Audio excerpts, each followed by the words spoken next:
Монголын аврын хөдөлгөөнийхэн эрх баригчдад түргүүлсэн шаардлагынхаа хариуг авахар өчигдөр жагсаал зохион байгууллаа. Тэд Монголын нэг иргэн хэдэн төгрөгийн өртөө вэ?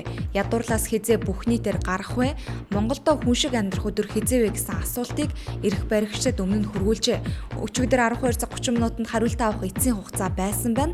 Тиймээс асуултынхаа хариултыг авахыг шаардаж тусгаар тогтнолын талбайгаас төрийн ордныг чиглэн жагсаал хийжээ. Засгийн газраас хэрэгжүүлж байгаа түрээсийн орон сууц хөтөлбөрт хамрагдах хүсэлтээ иргэдийг бүртгэх ажил өнгөрсөн баасан гарагт явагдаж дууссан.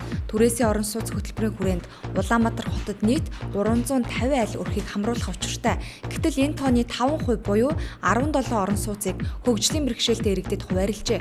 Үүнийг эсэргүүцсэн хөгжлийн бэрхшээлтэй иргэд өчигдөр мэдээлэл хийж эрхэн зөрчигдөж байгаагаа тайлбарласан байна. Улсын хурлын гишүүн Алтан хуйг өчигдөр мэдээлэл хийсэн байна. Өнгөрсөн 7 хоногт энэ мэдээллийг хийх байсан ч хойшлуусаар өнөөдөр хүрсэн гэлээ.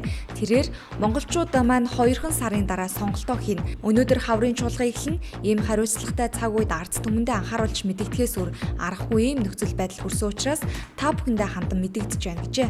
Улсын хурал дахь Монгол Ардын намын бүлгээс өчигдөр тариаланчдад тулгамдж байгаа асуудал хууль эрх зүйн орчин сэдвээр хэлэлцүүлэг өрнүүлжээ. Хэлэлцүүлэгт газар тариалангийн гол бүс нутаг болсон Сэлэнг булган Төв аймгийн тариаланчид оролцсон байна. Монгол Улсын ерөнхий сайд сайхан бэлэг өнөөдөр бүгд найрамдах Хятад ард улсыг зорино.